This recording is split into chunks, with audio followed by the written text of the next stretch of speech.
Pull me close and put your arms around me. Put your arms around me. No greater feeling than the love you give, baby. I wanna love you, girl, like you never been loved before. Give you all your heart's desires and leave you wanting more. Yeah, you have my heart. All I am is yours. Baby, your search is over. You don't have to look no more. Just let me love you till the mood has gone away. Let me love you as the night turns into day. Let me love you till your heart is hurt no more. Let me love you. A world of love we can explore together. I've been looking for someone who will love me. Yeah. In a room full of people, you're the one I see. You're the one I see. And when we speak to each other, it's magnetic. It's magnetic. I know without a doubt you're the one I wanna please. Baby, when you're next to me, I feel butterflies inside. I can't believe our chemistry is so hot, should be a crime, yeah. They can say what they want, my love is yours forevermore. You can always trust in me, cause my love is guaranteed. Just let me love you, let me love you till the moon has gone away. Let me love you as the night turns into day. Let me love you, you won't hurt no till your heart is hurt no more. Let me love you, a world of love we can explore together. Come on, baby. Hey, yeah. You know what I want. Purchase your tracks today. I wanna love you. Let me love you. So what you wanna do? Come on. Let me love you. Let me love you till the moon has gone away. Let me love you. Let me love you as the night turns into day. Let me love you till your heart is hurt no more. Let me love you. A world of love we can explore. Let me love you till the moon has gone away. Let me love you. I wanna as the night turns into day. Let me love you till your heart is hurt no more. Let me love you. A world of love we can explore together.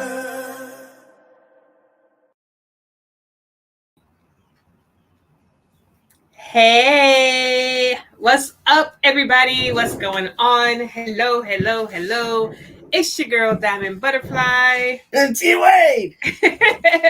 We are live and outside today. So if you hear some background noise, if you hear some cars going by, you hear some music, you might hear some people talking. It's okay. It's okay. Because we are live and we are outside today. We are outside. We just enjoying the day, and we said, why not do our show on the porch? On the porch. On the porch. Because it's hot. It's hot in the house. Hot in the house. We could have did it in the house. We got AC, but why run the electricity when you can do the fresh air?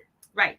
So that's what we doing. That's so what we doing. If y'all hear a little sun, just ignore it. Just ignore it.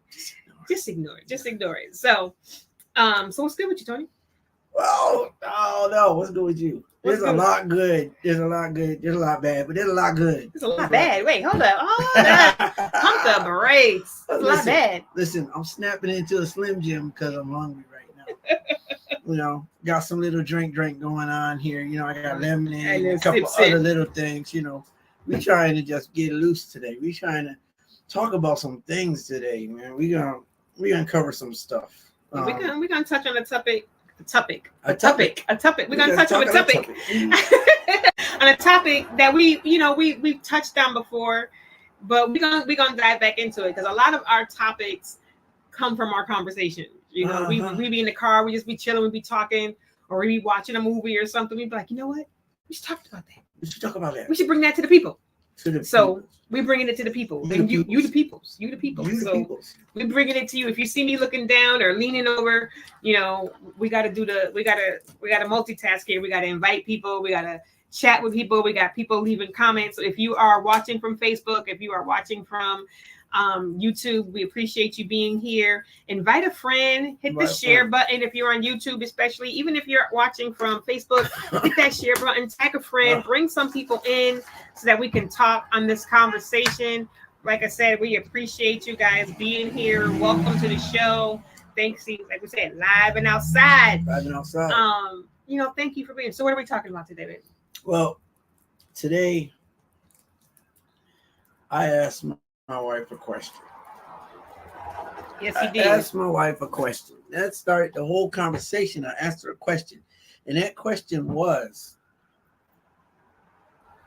what was that question? No, that question. Well, he asked me 2 questions trying to get to the real question. I did. And the questions are getting all kind of frazzled. But at the end of the day, what I asked was what she felt I needed whenever I'm going through something. Like, if I'm having a hard day, if I'm stressed out, if I'm full of anguish, anxiety, if I'm, just not in the right frame as my spouse, because, we married, This can work even when you're dating.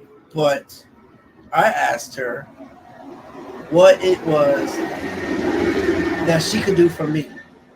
What it was that she would do for me.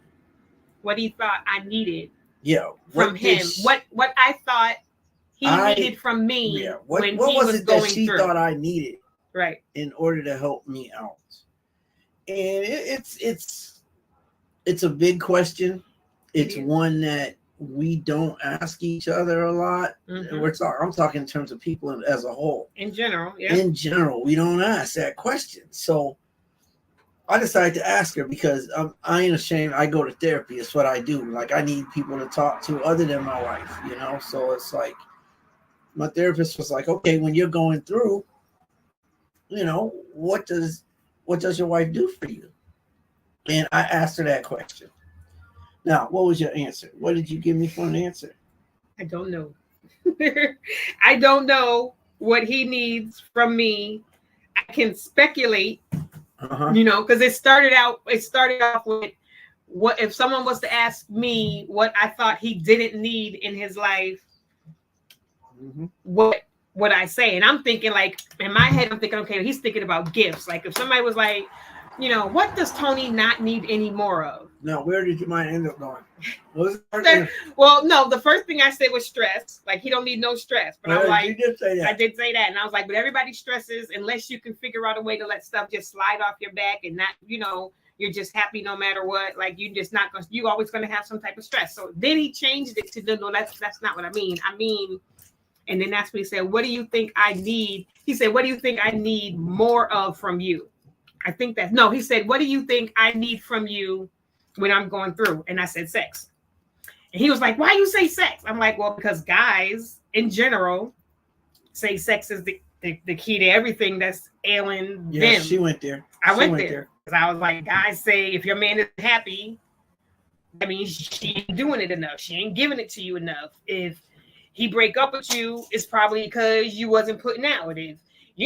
Ladies, we done seen all the videos and all of the talks and all of the things about you supposed to make sure he got some before he leave the house. He ain't supposed to go to bed without having some. Whenever he's in a bad mood, you're supposed to give him some. So basically, we just supposed to be a walking, talking, open our legs whenever something's wrong with the man type of person is the way other men make it seem. And I was like, most men are not going to say, baby, I need some, or baby, you're not giving me enough, or baby, I need more. Most men aren't going to say that. They'll say in generalized statements and generalized terms, like, yeah, ladies these days ain't putting out like they used to. They'll say it like that, but they won't generally go to their woman and say that.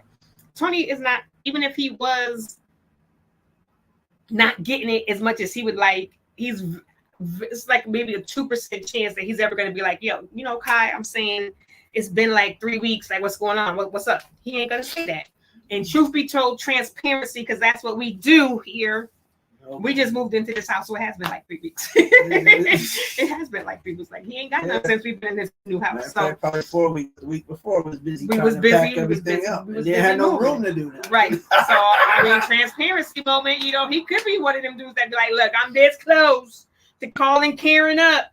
No, but because you know that Karen? would kill him. You know, he'd be. I'm sorry. I would unalive him. Sorry, Facebook. Oh shoot! Now if he turns up on the live, y'all gonna be like, "Yo, go check out that live." She said she was gonna do it. No, but yeah. So that's where that's where I went right away. One, transparency. I know me. I know I am sick. Oh, what am I thinking now? I am sick all the time. I am dealing with a lot. And so my husband being who my husband is, he's not going to be like, oh, my baby left the hospital. She was in the ER all night, but I'm feeling kind of, so baby tap me on the shoulder, baby roll over.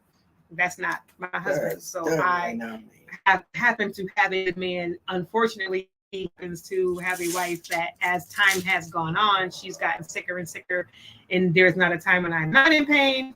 And I'll be like, babe, I'm always in pain. If that's the case, you ain't never gonna get none. And he's like, but I don't want, and you're owing and oohing, and I don't know if it's from me or if it's what. So it just makes me sad. So a lot of times we don't. And there's a lot of time. And I am not, like, I posted a question a while ago, years ago, in this group, like, who initiates?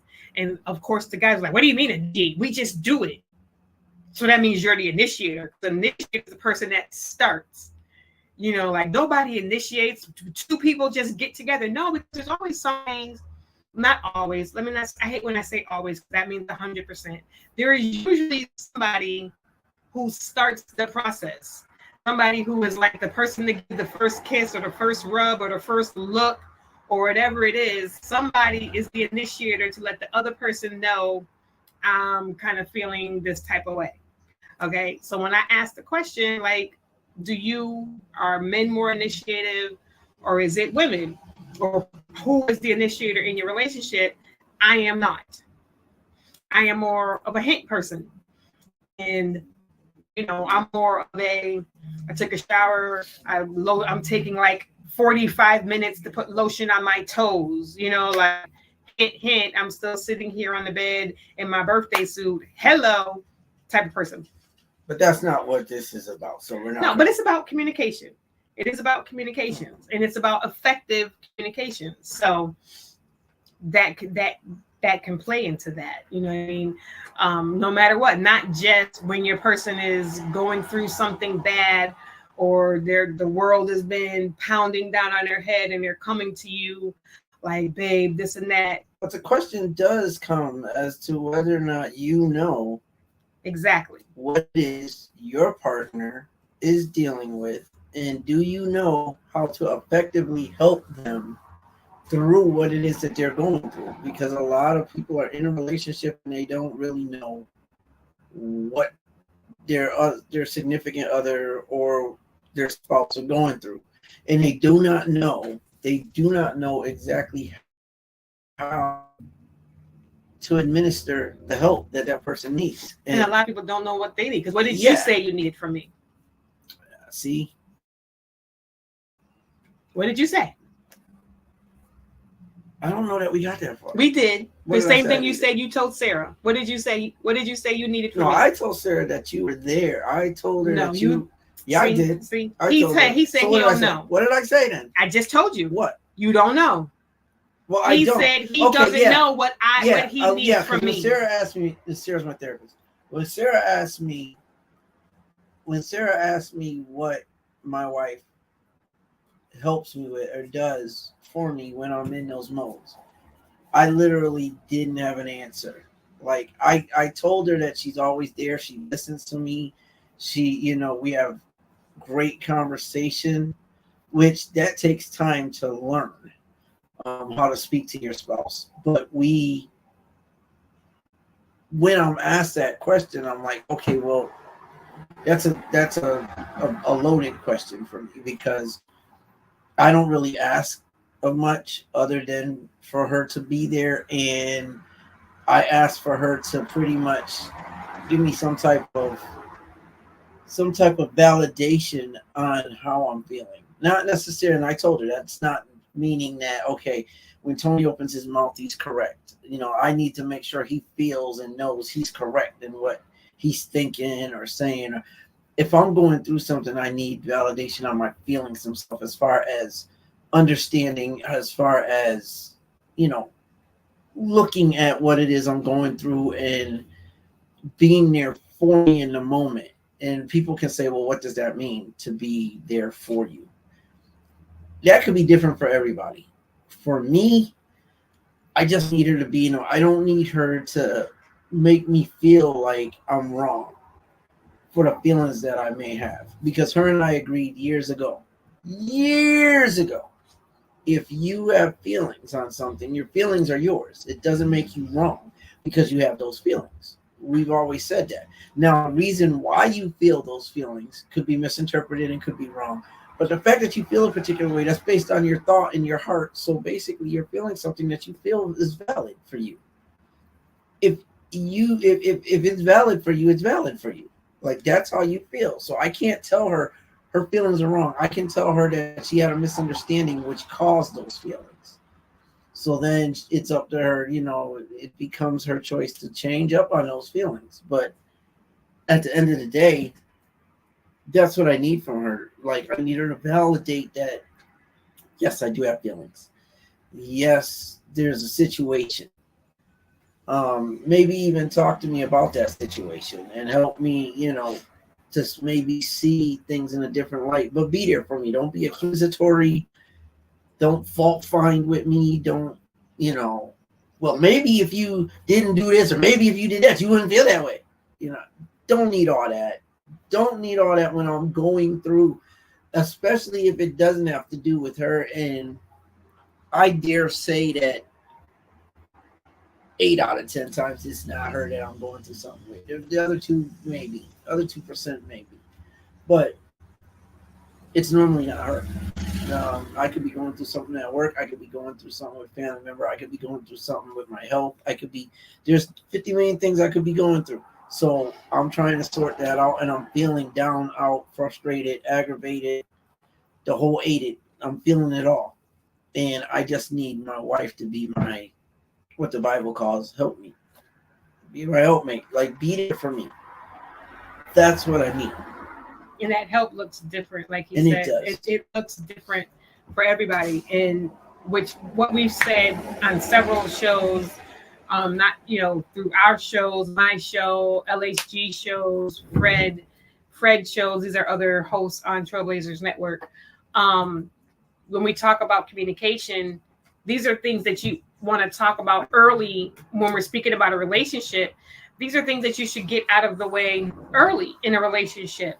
These are things that you should talk about, but people don't talk about what are your triggers. People don't talk about what are your past. People don't talk about, how do you show anger? How do you show fear? How am I going to know when you're happy? How am I going to know when you're sad? What do you need from me when you're sad? Like, what do you need me to do? We don't talk about these things. And us women, we have got to stop making our men or men in general feel like they're supposed to be mind readers. They should already know. You're my man. How you don't know? Because you never told him. He is not a mind reader. He does not have that power. He cannot just read your mind and know, oh, she's upset, so I should X, Y, and Z. How does he know that? You know what I mean? Maybe with his past girl, when she was mad, she needed space. So he tries to give you space, and you're like, you act like you don't even care about me. I'm over here all upset, and you go into the other room because maybe you need him to come to you. Maybe you need him to hold you. Maybe you need him to talk about it. But because you never communicated that with him, he's going off based off of what he knows, and vice versa. Mm-hmm. But listen, you cannot assume that your partner is a mind reader and they know everything about you just because y'all been together for a few years. It doesn't mean anything, because if y'all haven't had the conversation, how do they know? Yeah. Point in case, I come home, I've had a hard day at work, and I need to decompress. So my thing is to find quiet, because I work in a place where the decimal level is crazy and could probably make you deaf. And I'm around hundreds of people a day, so the noise, the people around me, I get home, that's my safe haven, that's my quiet spot, that's my, not that I'm not happy to see my wife, but I'm like, okay, I need some quiet. I need to decompress. I need to gather myself and have a moment where I can relax. So that's what I end up doing. And to her, it may come across as I don't want to be bothered, Right. or I didn't miss her, or I'll come in the house, even if I say hi, give her a kiss, and then go about my business. Still, with her, it's you ain't even interact with me. You haven't. And granted, I probably should be that person that's like, you know what, babe, how was your day? How are you doing? But sometimes I get caught in me. I'm gonna keep it real. Sometimes I get caught in my day and what it is I've gone through. So it's hard. It's very hard to look at a situation from any other angle because I've already gone through 11 hours at work. I'm tired. You know what I mean? So I'm like, what do I do to regroup? What do I do to re-energize? What do I do to rest and relax? Because I need that. So it's not that I don't love her. It's not that I'm not caring about her. It's not that I don't want to spend time with her. It's like I need to decompress. And that comes with communication. Right. And I don't always communicate effectively. I'm a lovable guy, but I don't always communicate to my wife effectively. And vice versa. Yeah.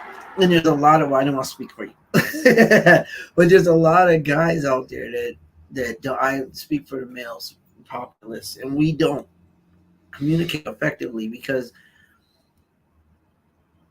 we are from a different angle. We see things differently. We do. Like we were saying, like Tony and I were saying, it's hard. Well, it's not even that it's hard. It's that we are not taught to see things from anybody else's point of view but our own. So when people are talking, like Tony says, or even we say it to each other, are you listening or are you hearing me? And hearing somebody, like when you're listening to respond. Like, let me make sure that I get my, nah, that ain't right. Let me jump in and correct them. Nah. But they might have been able to fix what they were saying. They might have been more of an explanation. But because we continually interrupt people, we continually got to jump in and get our point across, we're cutting off what they're saying. So we're really not listening. We're really not hearing, forgive me. We're listening, but we're listening to make sure that I can say what I got to say. I can jump in. Right. We're not hearing. We're not taught to see things through other people's perspectives. If we could learn how to listen, how to hear what somebody is saying and listen from their point of view, we might have less issues. And then also not taking away from learning how to effectively communicate. Because it makes sense to you does not mean it makes sense to the person that you're saying it to. So learning the person that you are talking to, not just your, it definitely, your spouse, but also your children, your siblings, the people that you deal with on a day-to-day basis, learning how does this person communicate? What are some of the things that I've noticed about this person? And then the same thing on the other side when you're hearing somebody talk to you, like, Tony, we've been, we just moved. We got a lot of stuff going on. He's got health stuff. I've got health stuff.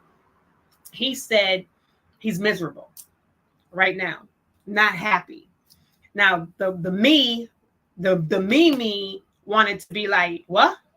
Oh, so I ain't making you happy? Oh, so ain't nothing making you happy right now? Oh, so you miserable, right? Okay. That's what I wanted to do. That's what I would normally do. And something about moving changes me.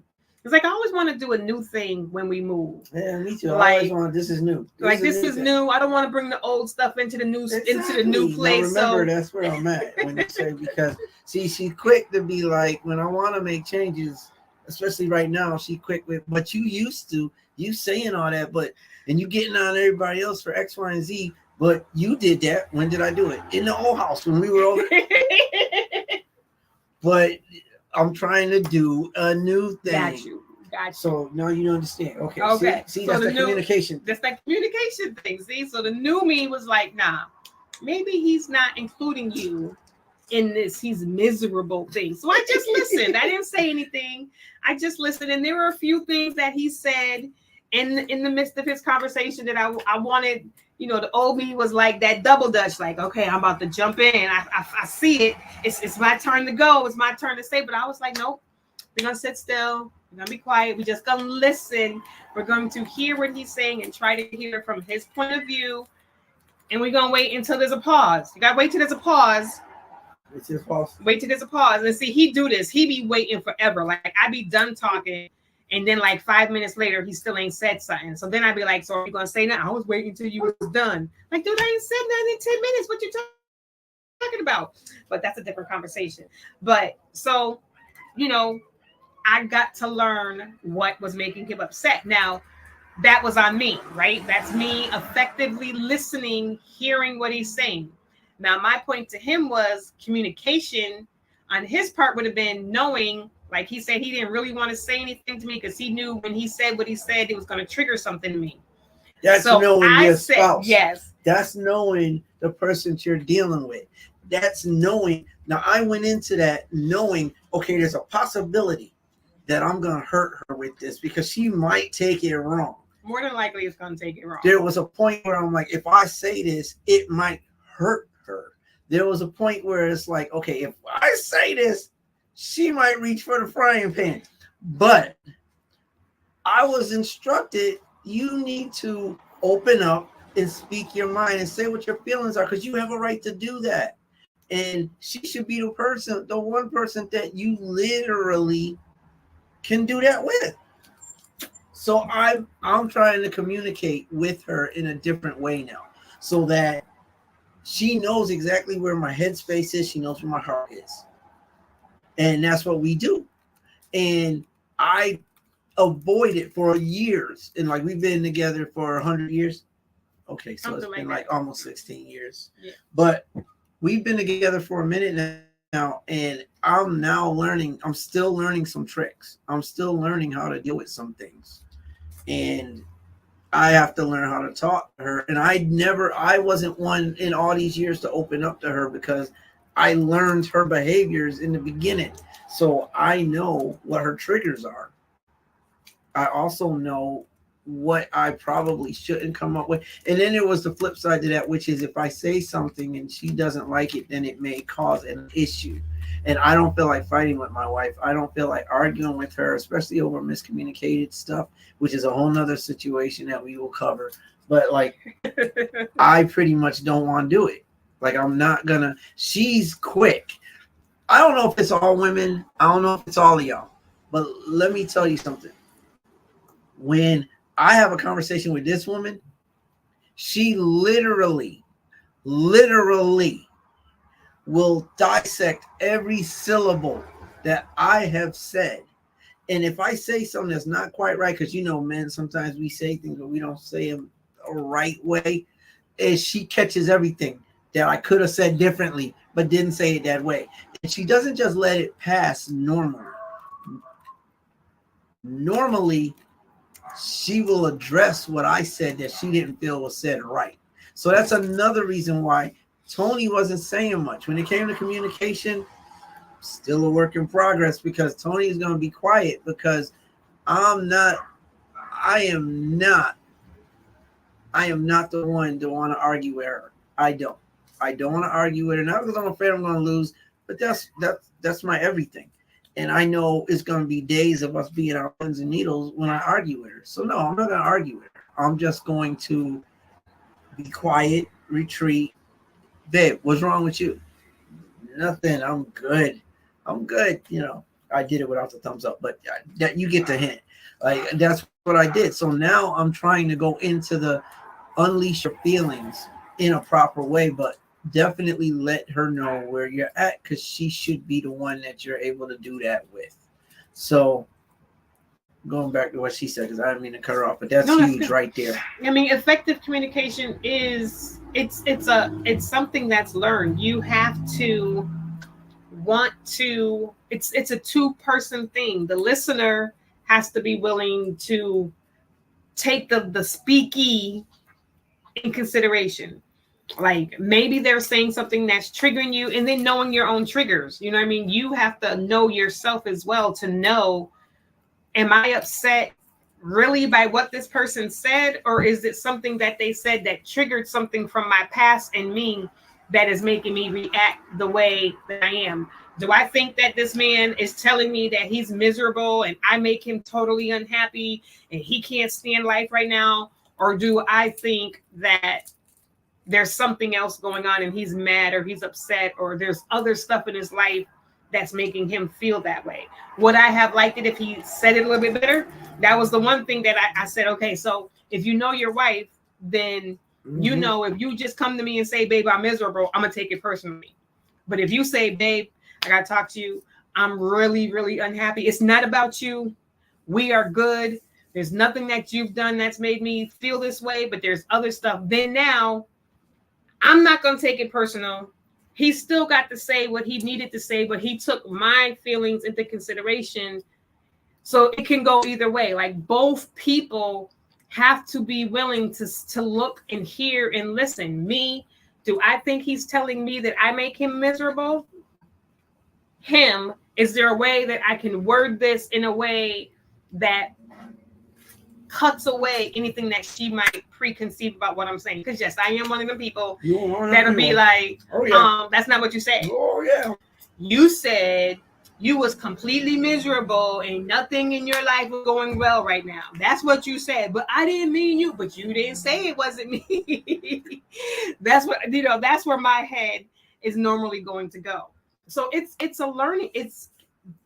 People aren't just born effective communicators. We are taught how to communicate. We are taught, you know, how to deal with our emotions. Some of us are not taught how to deal with our emotions. Then we enter into school and we start dealing with other people, and those people cause us harm, which affects our ability, you know, to communicate. Some people are taught, you know, you got to be a yes person. Whatever somebody wants, that's what you do. You know, so you get those people who are people pleasers. They throw their own feelings and their own wants and desires under the rug to make everybody else happy. That was me. And I was literally taught that. Like, I was taught to be quiet. I was taught my emotions and my feelings and my wants don't matter. Even if what somebody else is doing is hurtful to me, who cares? Don't nobody care about what you feel about. Matter of fact, you're crying. You're making me feel bad. Don't do that.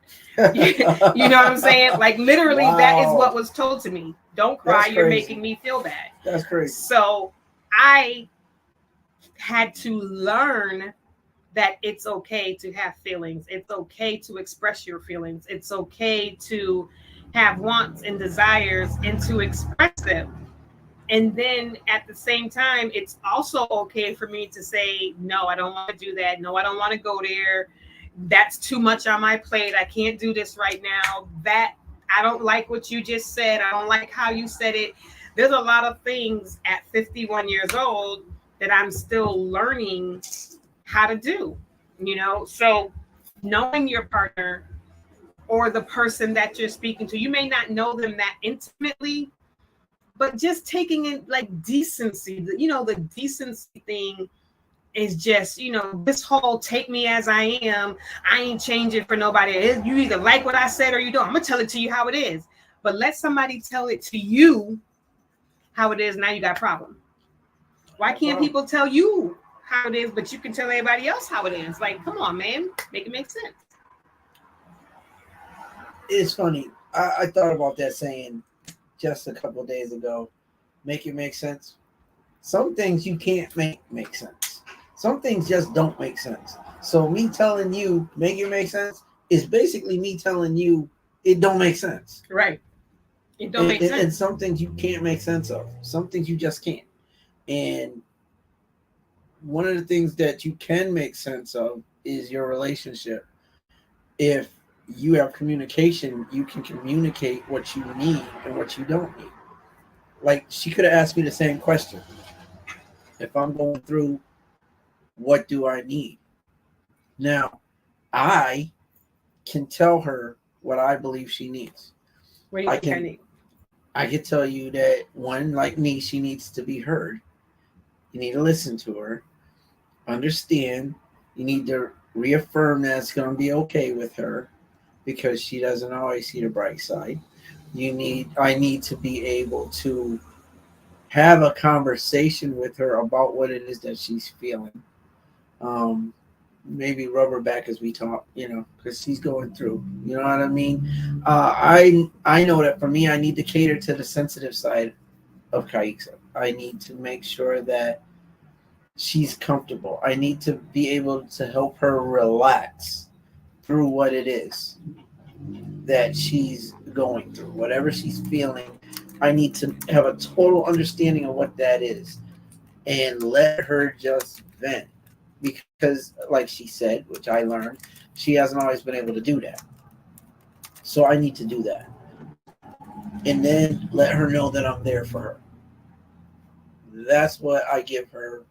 If she's going through something, I come home and she's got a story, even if I'm at work. And she texts me like, the doctor said this, or, I'm feeling that, or I'm stressed about those things. Okay, well, let's talk about it. And I try to be on her side, whether I feel like she's right or not. Let me be on her side to the point to where she knows I'm there for her. I'm there for you. Yeah. Sometimes she's right. Most definitely. Sometimes she's right. So it's like, okay, then I can hit it home. Babe, you don't worry about that. We got this. You don't have to worry about that. This, that, and the other. You know what I mean? But the baseline of it all is I let her know I'm there for her. Let her know that I care about her and go from there. Today was a prime example. We had our whole day. We left the house at 10:30 this morning. We didn't get back home till 6 o'clock. Well, actually, 6. Yeah. It was like somewhere around 6. Yeah, around 6. 10:30 this morning till 6 o'clock tonight. We were gone. Doctor's appointments all day long. All day long. We made one stop at Walmart.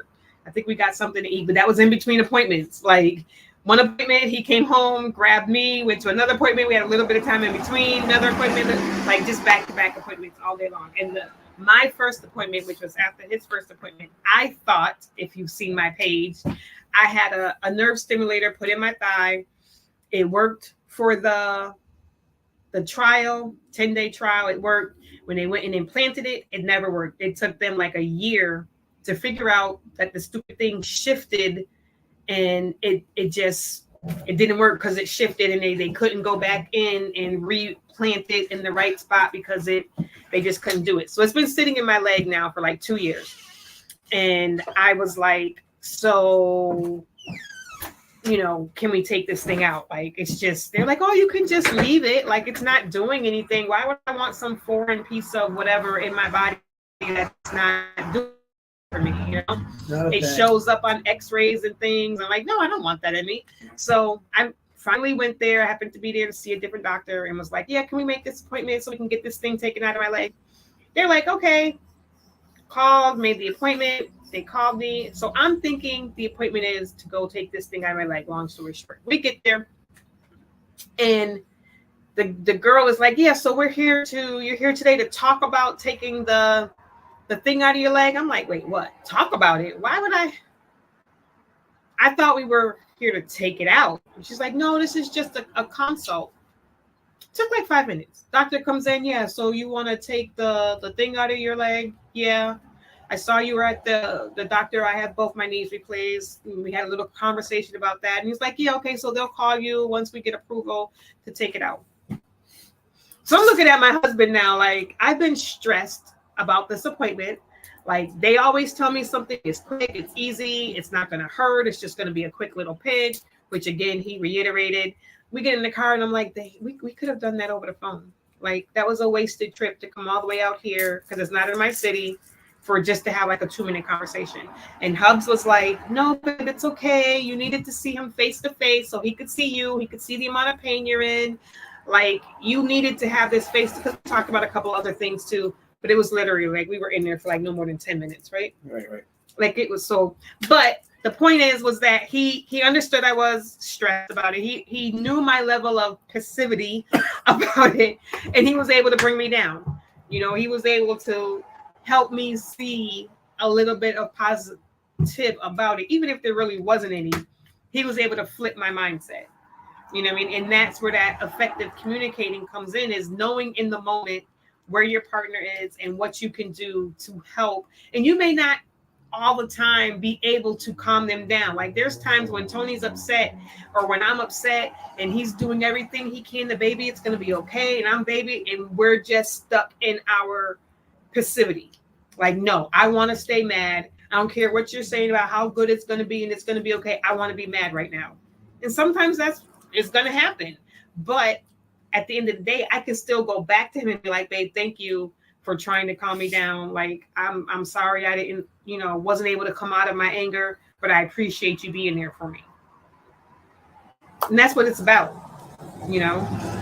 Like if he asked me what I needed from him, I probably couldn't tell him. He said all that stuff that he said, and I'm like, oh yeah, that does work. But if my therapist had asked me, what do I need from him? I'd probably be like, I don't know, to listen to me, I guess, because I've never had it, so I don't know. I mean, it can be a loaded question, like I said, but at the end of the day, that answer. You need to know. You need to know what you need. Yeah. But yeah, you need to know. You need to know what you need so that you can communicate to the person that's going to be around you what you need. And you need to help your children understand that. Like, this is such a loaded topic. You need to be helping your children understand what they need when they're upset. Like, we just yell and we scream at them about stuff, but we don't help them understand their feelings. So they never learn how to process their feelings. Nope. So they turn into us as adults. They turn into you as adults. Us do not know how to process our emotions. So we yell and we scream, or we shut ourselves off, and we do all of these different things, all because we do not know how to process our emotions. We don't know what we need when we're upset. We either, shelter ourselves. Some people drink, some people smoke. We do all of these other things versus dealing with our emotions. Like Pastor said, several weeks ago, which was, you got to deal with it. The first thing you have to do, she said, first feel. First, you got to feel what you're going through. Most people don't want to feel it. They don't want to feel it. It's past, present. We don't want to feel that pain, that anger. If it ain't happy, we don't want to feel it. And you can't deal with it if you don't feel it. So then you can't heal and you can't move on. Mm-hmm. So, if you're reliving situations, somebody pissed you off 3 weeks ago and it's 3 weeks later and you're still mad about it because you keep rehashing it in your mind. Like, come on, how long are you going to be mad about that situation? Now, here's the flip side to the coin. Here's the flip side. What do you do if you don't know what your partner needs? What do you do? What happens a lot is people tend to get upset because we have what's known as expectations. So if we're expecting something and we don't get it instantly, we get agitated about it. Well, which one? You said if you don't know what your partner needs. So you're talking about. Okay, if we don't know, if we're not getting, I'm sorry. Okay. Thank you. See, that's what she's also there for. So if we are not getting what we need when we're going through, we will tend to get upset, agitated, irritated, aggravated at our partner because they're not giving us what we need. And then it tends to come out in a different way. It tends to come out not with patience. It doesn't come out with, well, babe, can we have a conversation? A lot of times it does not come out that way because we expect our other half to know what we need. And how dare you not effectively give me what I need when I need it? You should have known. You saw when I did this. You saw when I said that. You heard rather when I said that. And now. Right. Instead, I tell you I'm down and out. I'm depressed and everything. And the first thing you say to me is, what do you want for dinner? Or did you do the laundry? Or, there is no, a lot of times we tend not to know what it is that our partners need. And a lot of times we throw that expectation in when we don't get it. Like, we're full of expectation. full of expectations, and don't get it and get upset. But right. That's a conversation, because basically it's one you haven't had if you're at that point, and it is a learning process too. Because again, we've been married for 14, 15 years. We've been together 15 years. years. Been married for 11. Yes. So, like, at the end of the day, we're still learning this. You might get something. She's a mess. It takes a minute to learn some things. It takes a minute. I was told a long time ago, it takes a lifetime for you to learn your partner. Because we're always evolving. Like, if you think the person, if I am stupid enough, and I'm going to say it, if he's stupid enough to think either of us that the person he married 16, 15 years ago was the same person sitting before him, vice versa, we're both stupid. Yeah, we are. Because as you go through life, as situations and children and jobs and moving and health and family and friends, you change. You are consistently, we are evolving and changing so the things that I liked 15 years ago, I may not like them today. And if he isn't constantly staying in tune with me and learning me, he might be still trying to take me to Chuck E. Cheese. Maybe we met at Chuck E. Cheese. I was there with my kids. He was there with his, you know what I mean? So I was in love with Chuck E. Cheese pizza. If we are not in tune with each other and consistently learning each other, he's like, you know what? She ain't had pizza in like 3 weeks. That was 3 months. Babe, do you even like pizza anymore? He's still trying to take me out to pizza on our anniversary. And I'm like, babe, I don't like pizza no more. If you do not learn your spouse and pay attention to your spouse consistently, you're going to miss it.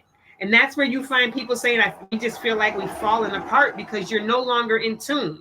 You are no longer in tune with each other because you stopped dating. You stop paying attention to each other. You stop catering. Tony, we say this to each other all the time. If I'm focused on you and he's focused on me, and we're not talking about work and all of that other stuff and we're talking about in the relationship.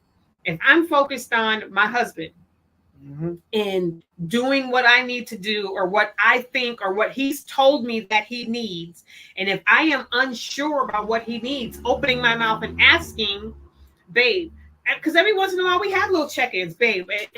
Am I doing what you need? Like, is there anything I can do to be a better wife? He'll ask me, is there anything I can do to be a better husband to you right now?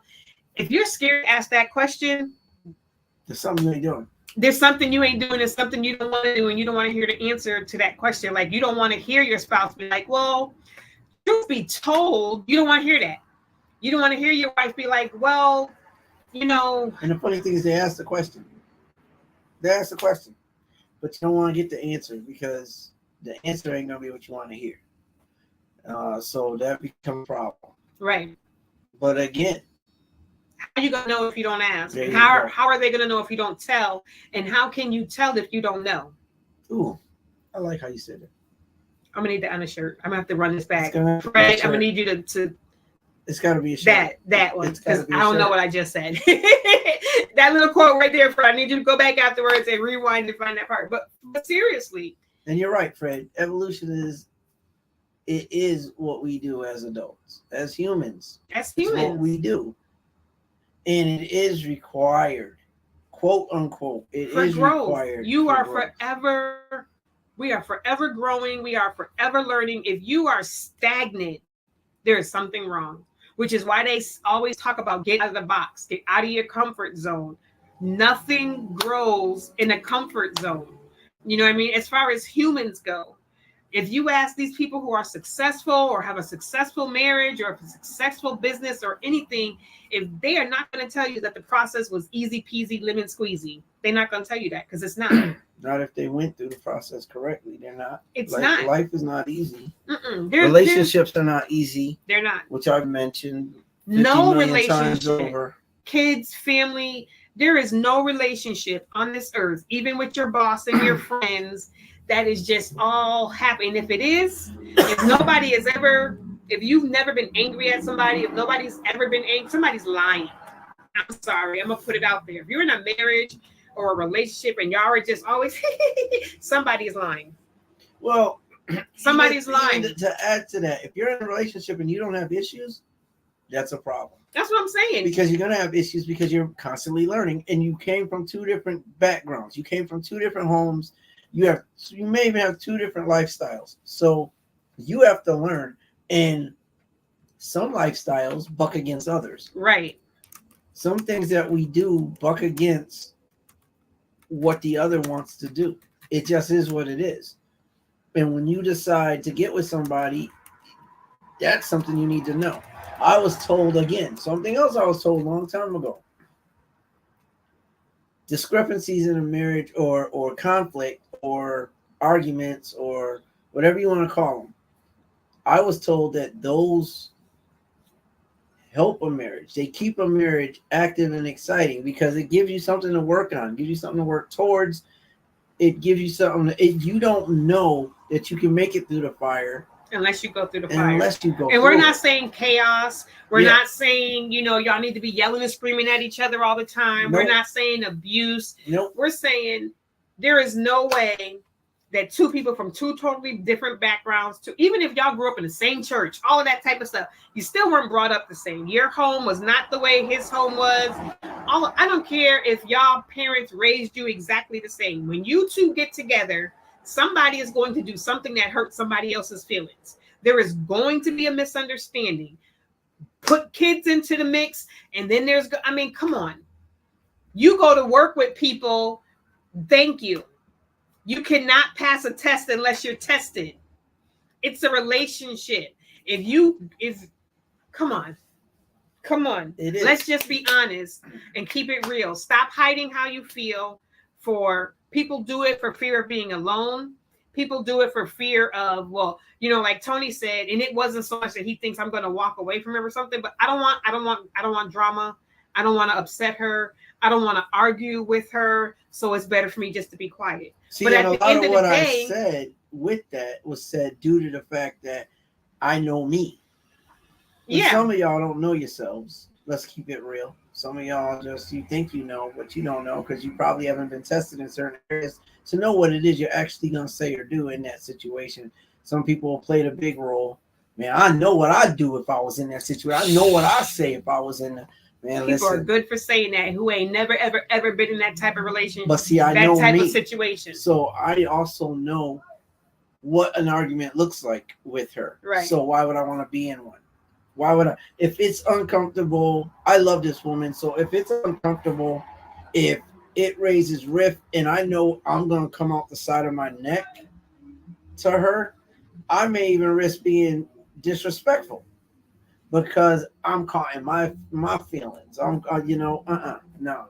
At the end of the day, I'd rather not fight with my wife because that's my queen. Like, and let's keep it real, y'all. I'm gonna say something that's off the cuff, but the queen is the most powerful piece on the chessboard. So at the end of the day, like, I keep it 100. I keep it real.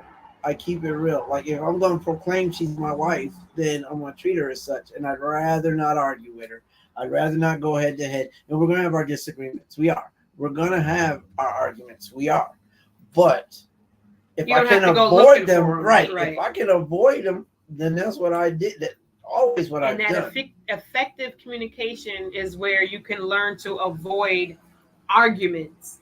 There's a difference between having an argument and having a disagreement.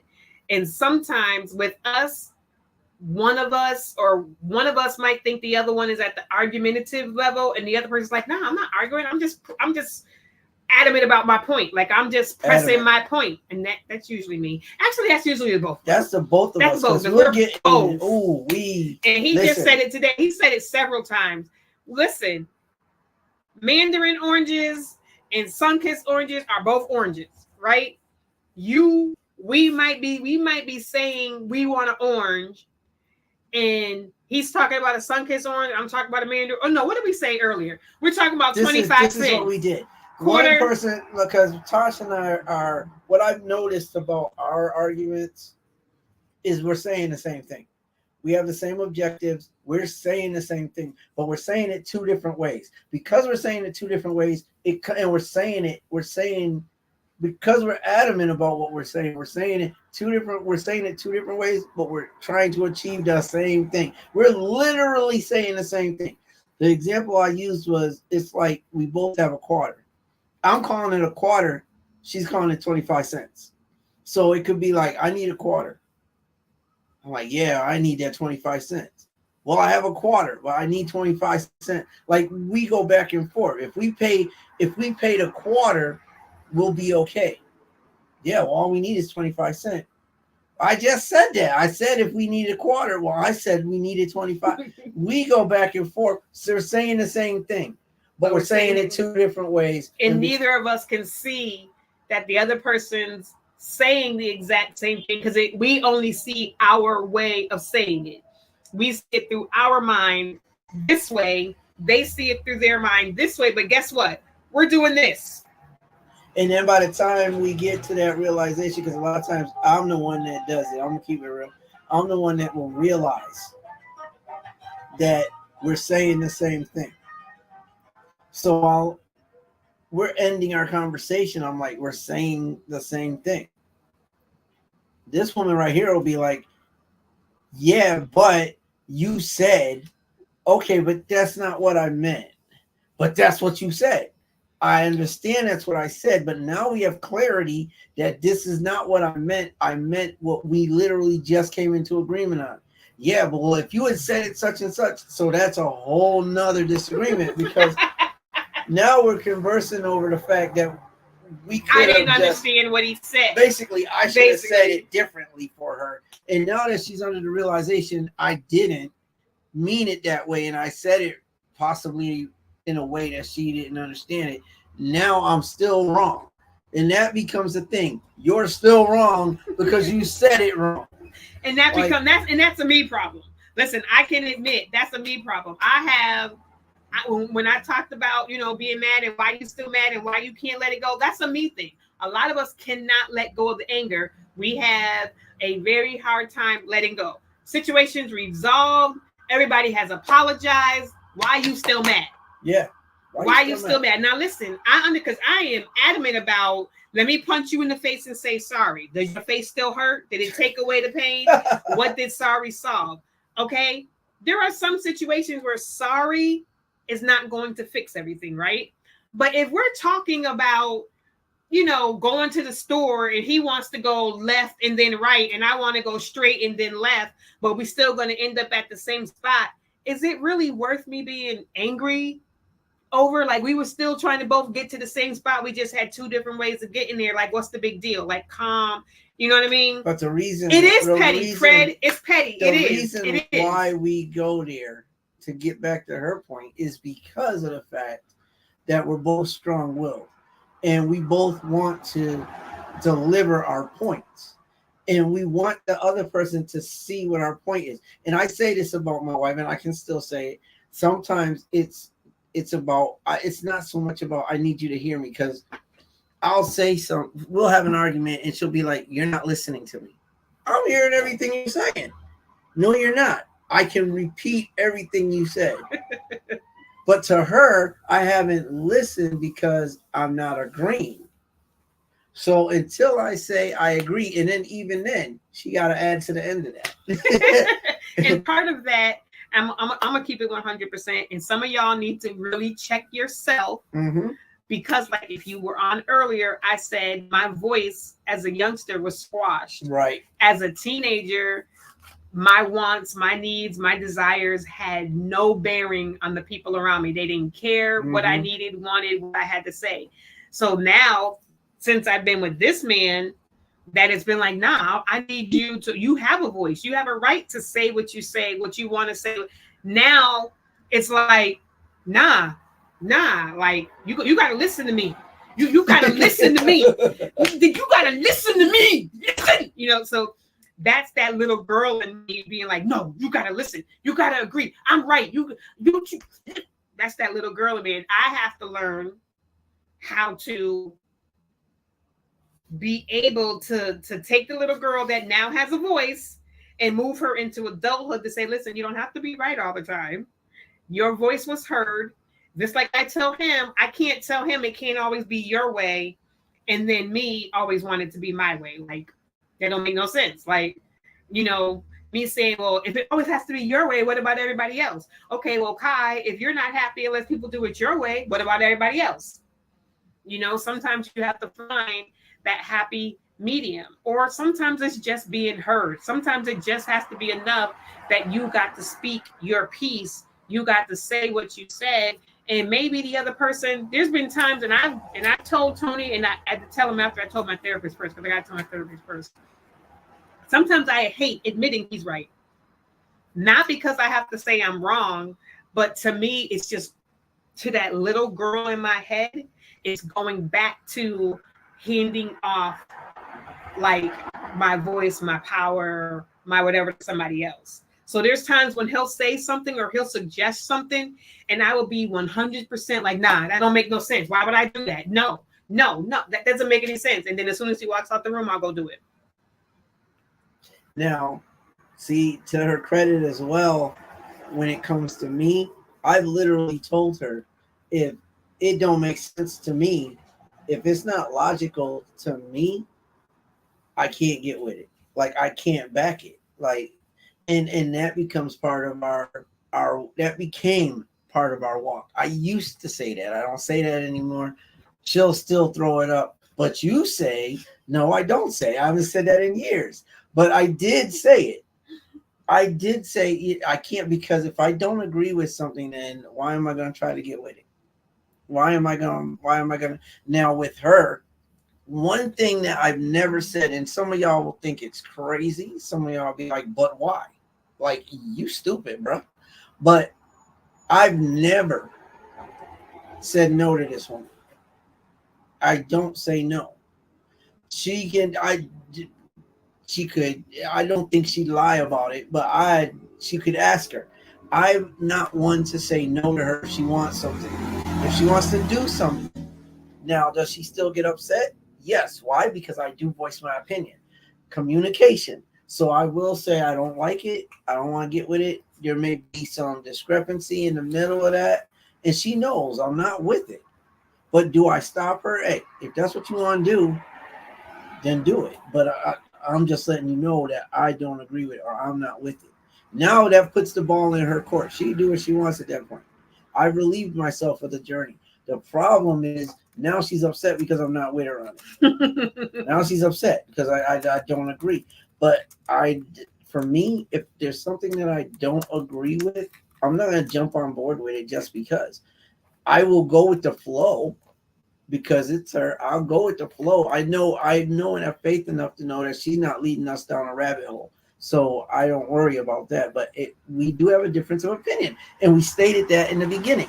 Right. You two people get together, you're from different areas all the way around. Like you weren't raised in the same house for the most part, and I would pray that that's the case. But I mean, you're learning your partner, and she knows I'm not gonna agree with everything, but right. She would like me to, and because I don't, that can lead to issues later. That's all that is. And we've acknowledged most people want to be right? Most people, nobody wants to be wrong. Nobody's like, this morning I think I want to get 3 no's, 3 go the other way, 3 there ain't no way in hell. Yes, let's go out and get it done. You know what I mean? Like, I'm in business, and my, they'll put these little challenges out to us. Go out and get 10 no's today. Meaning go out and talk to 10 people, and because your no's lead to your yeses. So maybe some of y'all need to go start a business and let your person tell you, listen, in business, you're going to get a bunch of no's. You're going to get people that are going to tell you, no, I don't want that. No, I don't want to do that. No, I'm not coming to support you. No, you're going to get that. And that's how you build your, what's it called? Build your backbone or whatever. You got to build that. In a relationship, like he said, he's not going to be 100% with everything I do. I'm not going to be 100% with everything he wants to do. But learning how to effectively communicate why, like he'll tell me, like, listen, I come with a new business idea every other week. There's something Kai wants to do because Kai does not work. because of my health issues. So I am always looking for ways to bring money into the household. We're not millionaires, so I'm not one of them, little chicks just sitting around, here's the platinum card and I can just go and spend and just sit back and eat bonbons. Like, no, we are a regular, normal family. I didn't even know you like bonbons. I'm just saying. See, that's and I want to contribute. I want to be able to pull my part. So when I do businesses, it's not just because I'm lazy and I'm looking for something to do. I want to be able to contribute. So if A isn't working, I'm like, okay, well, let's try B. Okay, B isn't working. Okay, let's try C.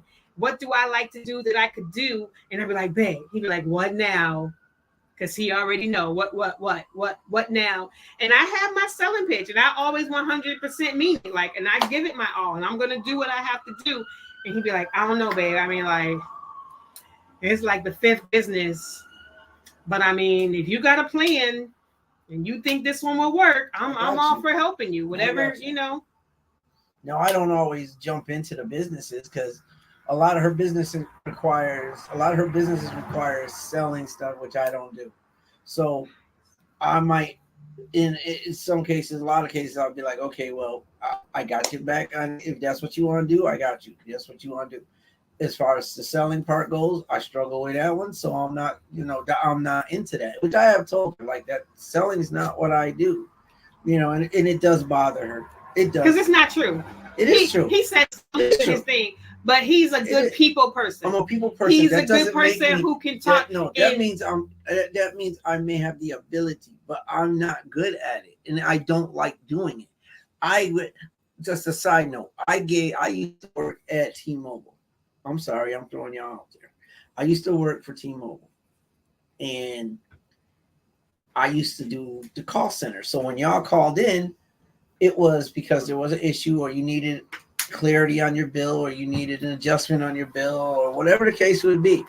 Now, with most phone companies, if you call and you have a discrepancy, they want you to deal with the discrepancy effectively, but they also want you to sell product. Now, I can sit on the phone and I can be like, this is a great product, this, that, but at the end of the day, because I'm not as good at it as some, I get more no's than I would get yes. I'm not good at it. I can talk to somebody on the phone all day long, and they love the conversation. But when it comes to selling them a product, I'm not all in on that. And they'll want me to sell stuff. A person will call and be like, I'm $1,500 in the hole on my bill.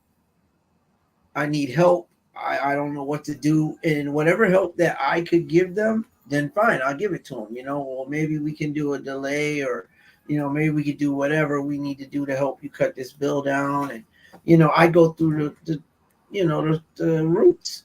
But at the end of that call, they want me to sell another line, another phone. They want me to sell something. In the back of my head, I'm like, well, this person called because they were in trouble financially. So why am I going to try to sell them anything? I'm not trying to sell them anything. It just felt wrong.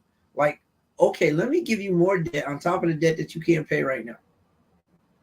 Now you're in there, and it sucked. And I'm like, I can't. And I would get in so much trouble that I left the job because I'm like, I can't. Like, I'm not gonna sell. I do not like selling. I have had to sell vacuum cleaners.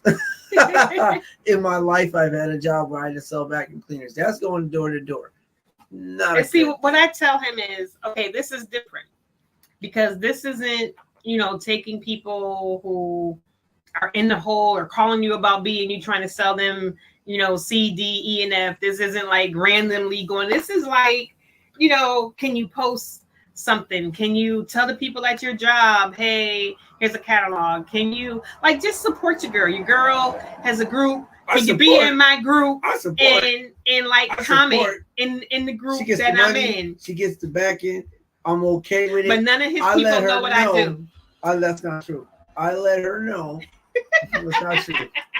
I let her know that she has all the right in the world. Go ahead and do what you want to do. Whatever makes you feel good, whatever you want to do for you, Yes, I totally back you on that. he does. He always back, and he is that person to be like, so babe, you know, like if I get a win, he's right there cheering along with me. If I'm feeling defeated about something, he's right there with me, like, it's all right, babe. It's just a setback. Don't worry about that. We're gonna figure it out. Who can you reach out to talk? You know, he is definitely my shoulder to lean on. Would I like him to be a little bit more involved? Because I always be like, listen, See, she want to create 20. to, She want to create 20 businesses and then have me involved in all them businesses. And listen, I'm not. Ask him who runs his business. I work every day, 11 hours. I don't want to be doing other businesses. Exactly. I don't. I tell him, if you don't, mine. he wants to retire. So I'd be like, babe, you've effectively communicated with me that you want to retire and stop working for somebody else. So listen, between your business and my businesses, we got the key to make this happen. The way I support your business, I need you to support my business. And then, hey, LaTanya, and then we could be a winning couple. I'm not laughing at what she said, but at the end of the day, if it's not my niche, I know what my niche is, so I work it. And not only that, but being the breadwinner in the house. Don't be lauding Fred. Listen, and being a breadwinner in the house, I have to make sure that we're solid. That's my job. To make sure I take that seriously. I tell people what I do for my wife. I am not the one to like get into a business that may not make me money this week, but may make me money next week. But then the following week may not make me as much money, or may not make me the money I need. I can't do all that. I know that I go to work, I do a good job, I get paid at the end of the week, and then I can give my money to her to pay the bills. That's it. You know what I mean? That's what I need. I know that my wife is insured. I'm insured. I know that what we need, we could get if we need it. Times can be rough at times. I ain't even know up front. But I need that security in my life. So the 40-hour job that I have to work, I'm going to work it until we make the big money. Until then, I can't do a job that might make me. I can only do that when I'm secure at that point. When I'm stable, as LaTanya said, I mean, he wants stability. Yes, I do. And see, but the problem is going to this communication thing is that if he could quit his job tomorrow and do Diamond Star, which is his business, he would. Because he would do it because that's what he wants. And his goal is in 24 months or 12 months, a year, to be able to quit his job and be able to do Diamond Star 20, have that make his money. So what do you have to do to make that happen? You got to get up there and you got to work your business. And some days it's going to be up and some days it's going to be down, but you keep doing it. So I keep telling him, babe, it's the same thing. So it's the same thing with my businesses, because my businesses and your business could be because it's one person doing it. Always And the problem here is that there's 2 cars in our household, because that's some of y'all all of us moved all in together. 2 of my children, my mother, my husband, and myself, plus the dogs and the cats and the baby. We're all here underneath one roof. So, but the 2 people who work, Fred, that right there, Lord. The 2 people who have jobs outside the home, they have a car. So the rest of us are stuck in the house all day long. So if I wanted to go out during the day and do things, I would have no way to do it, right? So my businesses that I could be out there doing things during the day with, I can't until we can get a 3rd car. So there's things that I say to him like, babe, there's ways that we can turn this business into a profit or figure out a way between the things that I do, baking cakes, we got the baking cakes, we got the makeup artistry, we got the books, we got what else we do, babe? The Tupperware, we do music, Mary Kay, books, music, we poetry. We do a lot of things. There's no way that we should not be with some type of steady stream of income coming in. That just says that we have to be more consistent. Consistency is everything. And it's hard to be consistent when both our healths are crazy.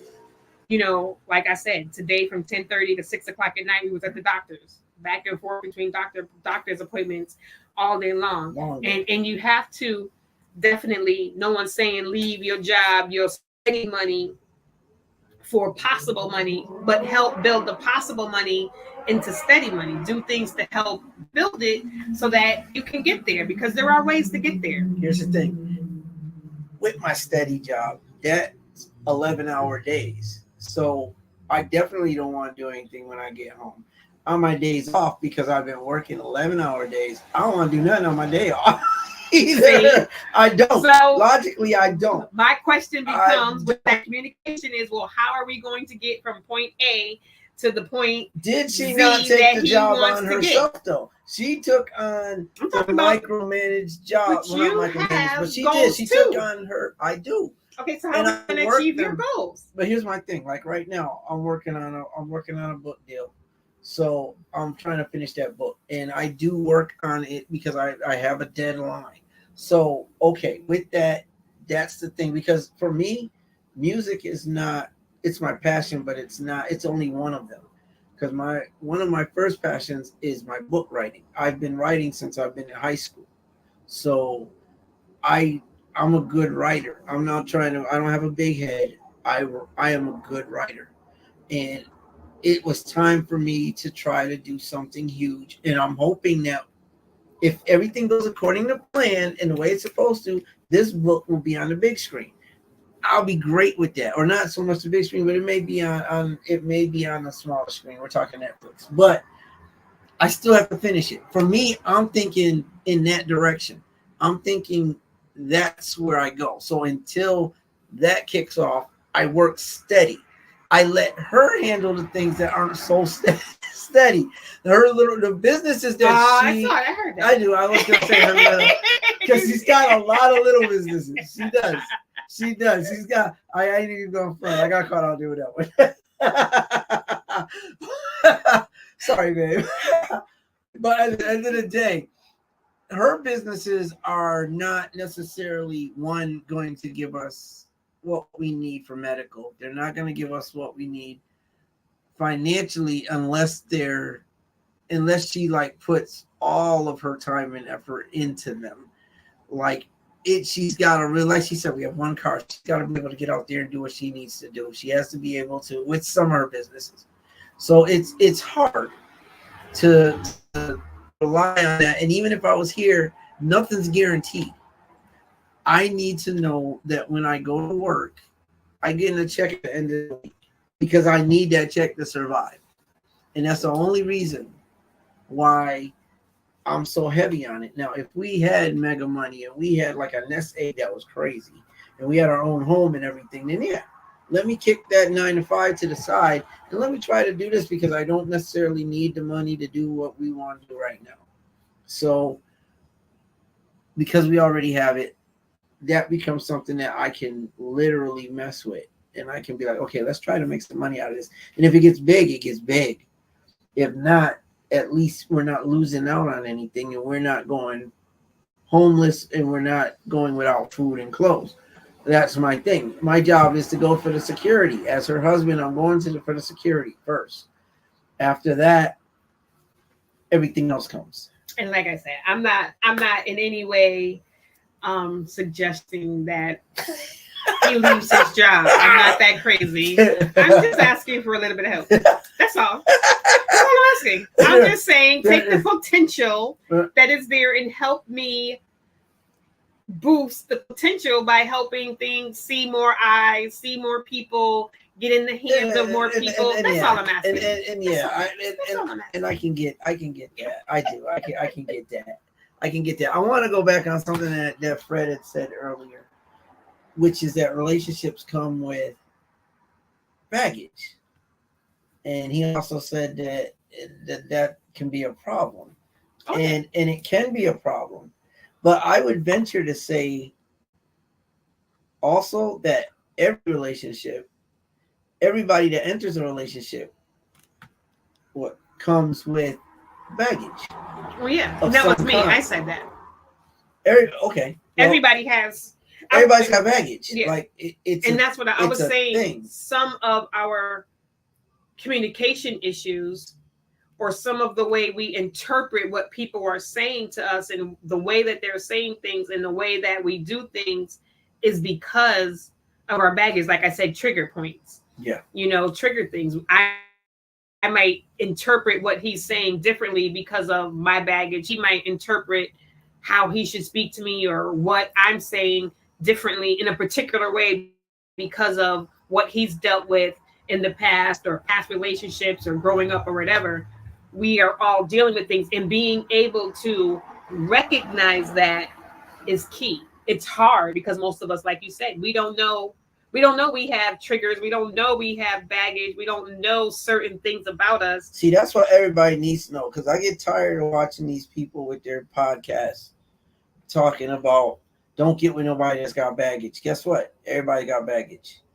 And you may not know exactly what baggage your person has that you get with, because Right. it could be emotional baggage that you don't know. Why? Because again, it goes back to communication, and you haven't communicated what kind of baggage they have until you've gotten into the relationship, and now you want to run, and you want to be one of those people that be like, don't get involved with anybody that's got baggage. Everybody's got some type of baggage, because nobody's had a clean life or perfect life. Thank you. No one's had a Nobody's perfect life. had all that. So it's like, okay, if you might as well be telling people to just be single, because there's gonna be some time. You could be with somebody.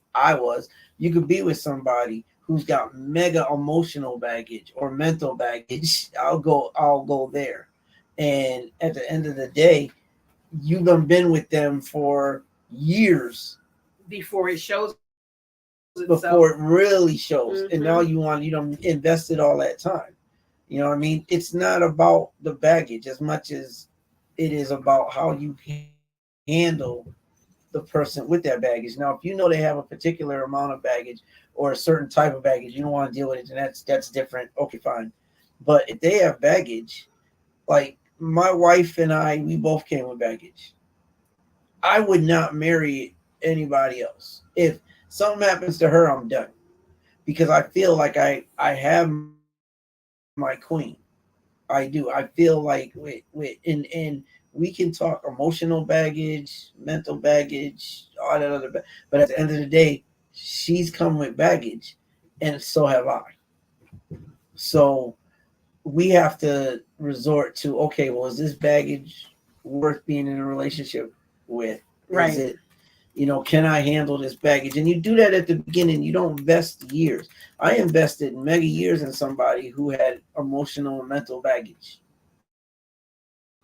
The problem with that is like we were saying earlier, you don't always know what that person's baggage is until you get deeper into relationship. A lot of people don't know what their emotional or physical or whatever baggage. A lot of people think they're fine. You got a lot of people walking through life right now who think they fine. And then something happens, and next thing you know, all that baggage is unloaded. Mm-hmm. Or they don't understand that the reason why they act the way they do is because of past baggage. Like, you're a hurt soul, and you don't understand that the reason why you're so guarded, the reason why you snap so easily, the reason why you date somebody for like 3-4 months and then you disappear is because of stuff that happened to you before. Yeah. Like, you don't understand that. This is why I think everybody needs therapy. Everybody needs to see a therapist. I had a therapist that told me that they didn't feel that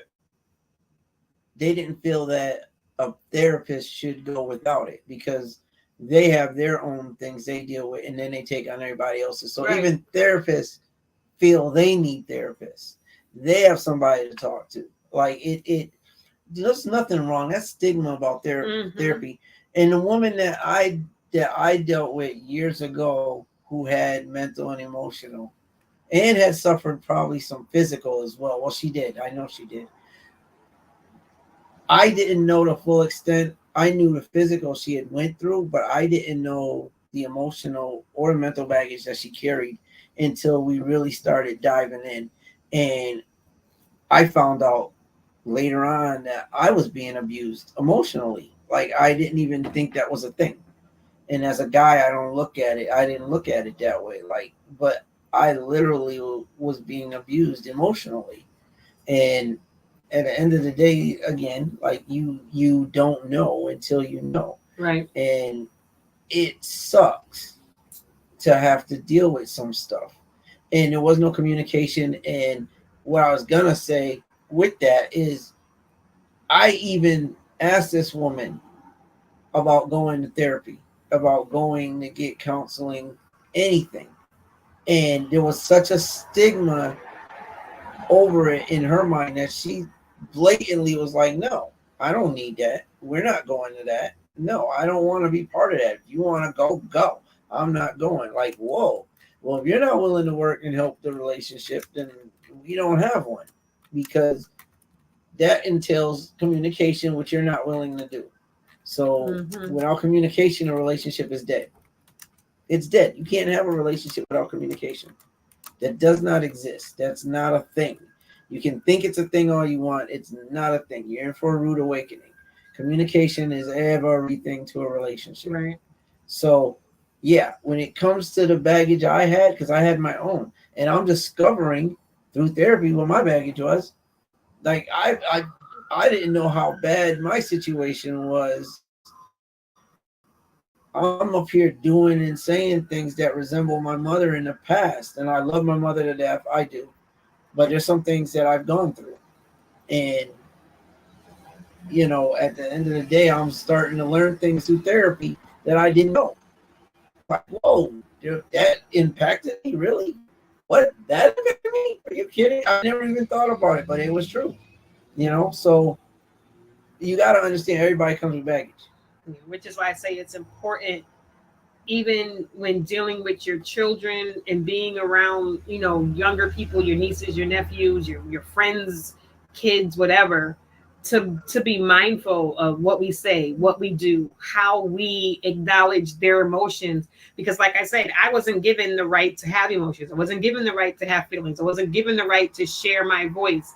So when you do that to your children, you basically are teaching them their emotions are wrong. It's wrong to cry. It's wrong to be sad. It's wrong to be mad. Instead of helping them learn how to express their feelings in a productive way, how to use their words to say why they're mad, why they are upset, which is teaching them how to effectively communicate.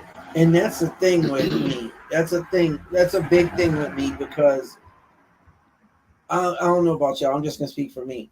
I feel like the generations under us, the younger generations, I don't think that half of them know what respect or consideration is.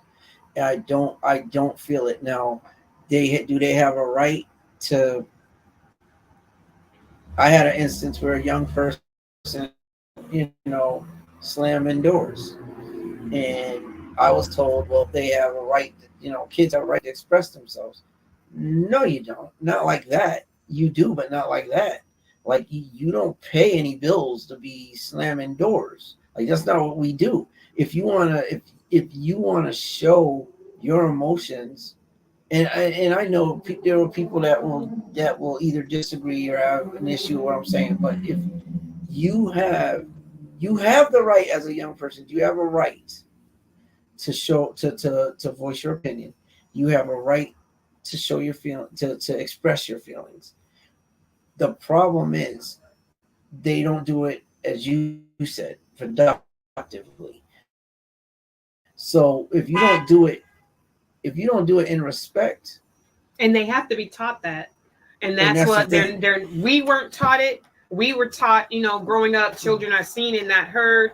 So, you know, be quiet, don't nobody care, get over there in the corner somewhere and get out my face. Go outside and play.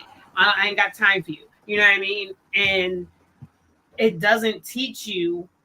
Today, you know, it's all about feelings and emotions, but still they aren't being taught how to effectively communicate, how to respectably communicate. We got parents who let their kids be disrespectful and dare you to say something to them. You know why? Why? It's because the parents don't know how to communicate. Yeah. So you can't teach what you don't know. Right. You can't teach. Until you your learn opinions. And a lot of times what we have done, or what we had done to us as you know, either children or parents, like, it's either you're going to do what I tell you to do and that's it, or we were the victims, where we were taught, you know, shut up. We were taught, like you said, or we were taught, you know.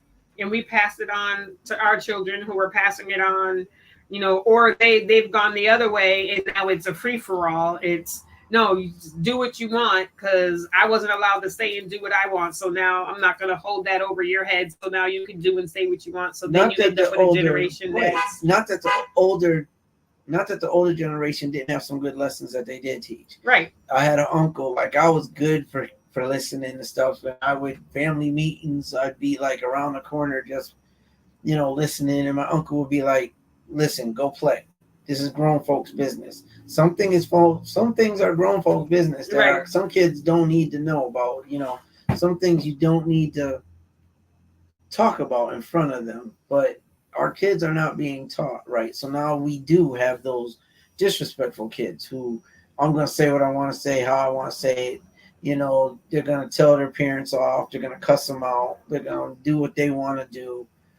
And in my space, no, you're right. Right. in my space, no. You don't get to slam doors. You don't get to throw things across the room. You don't get to swear. You don't get to yell at me. You don't get to do none of that. If you want to be frustrated, fine. Let's have a conversation. But you're not going to do it in a disrespectful way. Right. And that's with anybody, but especially your child. You have to teach them how to effectively, respectably communicate. Mm-hmm. Effectively, but with respect, because you want them to know that their voice matters, their emotions matter, but you also want them to learn how to express that in a respectable way, because that teaches them how to move forward and to do that same thing with their peers, with their spouse, on the job, in school. And when you don't teach them that, this is when we have children who just act out, do whatever they want, don't know how to effectively say what's going on. Then they turn into adults who do the same thing. And that's why we're having this conversation. Same thing. That's why we're having this conversation. Do the same thing. Yes.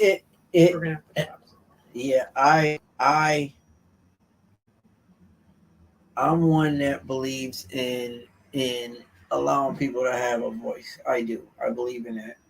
But you're gonna do it respectfully. Right. And that's the bottom line to that. And going back all the way to the beginning of our of the podcast that we started with Trailblazers, that's always been my thing, is communication. And I'll always end my shows with that. Communication. Got communication. Communication is key. And honest communication. Honest communication. You have to be willing to hear what the other person is saying. But if you're speaking, you have to be willing to be honest, not disrespectful. Not that I'm gonna say what I want to say and I'm gonna say it how I'm gonna say it, and I don't care if you like it. If you don't care if I like it, then you don't love me and you don't care about me.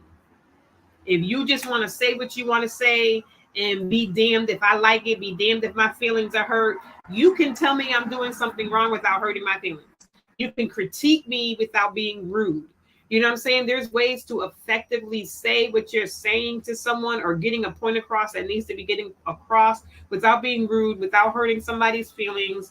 And okay, let me not say that, because you can't always avoid hurting somebody's feelings, because that person might have baggage that no matter what you say, Tony used to say about me, no matter what I say, no matter how I say it, no matter how calm my voice is, you're still going to be upset.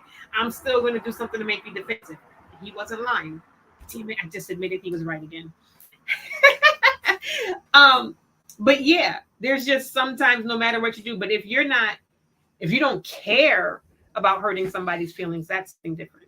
If I'm somebody who's supposed to be somebody important to your sister, your friend, your niece, your daughter, your spouse, and you don't care how you talk to me, that says more about you than it does about me. That's not effective communication. That ain't a lie. Well, we want to round up because we have something we gotta take care of real quick. But we enjoyed this conversation. We enjoyed having you with us because that means everything. Always. If you get to watch the replay and you want to add comments, please do. By all means. Join us again for Sofa Chats. We are here every other Wednesday on the odd Wednesdays, first and third of the month, Wednesday at 8:00. To the Point with T.Wade, that's me, will be on. opposite Wednesdays of Sofa Chat. So check us out. Check us out. And if you'd ever like to be a guest, you have something that you want to talk about, hit us up, hit up trailblazersradio@gmail.com and be like, hey, I would like to be on the Tony and Kai show, or I would like to be on Tony's show. I got some things that I would like to talk about. Or maybe there is another host on the Trailblazers Network that you would like to do. We also have sponsorships where we can help you get the word out about your brand or your event or your product. So definitely hit us up. Hit up, like I said, Trailblazers Radio. You see it up there somewhere, wherever you are watching us from. The name Trailblazers Radio is there. It's trailblazersradio@gmail.com. And you can find out whatever you would like to know about the show. I'd like to know about the show. Until then, we love you. We love you. And we wish you many blessings. Many blessings. And many happy days to come. Yes. Go out there and make somebody smile. Remember, you never, as my best, not my best friend, but as one of my friends says, MBS Malay, she was my first guest. You never know what somebody else is going through. So be kind. So you see somebody, being difficult. Maybe they are going through something right now, and maybe your kindness can help pull them out of it. Yep. Be kind. And to quote one of my good friends, the Joker, why so serious? Take time to laugh. Take time to enjoy life. Enjoy life. It's rough enough. You don't need to make it any harder. Don't be so serious. There you go. All right. Until later. We love you all. Peace. Oh, what are you doing? Uh-oh. What am I doing? I don't know what he's doing. She don't know. Bye. Push the wrong button.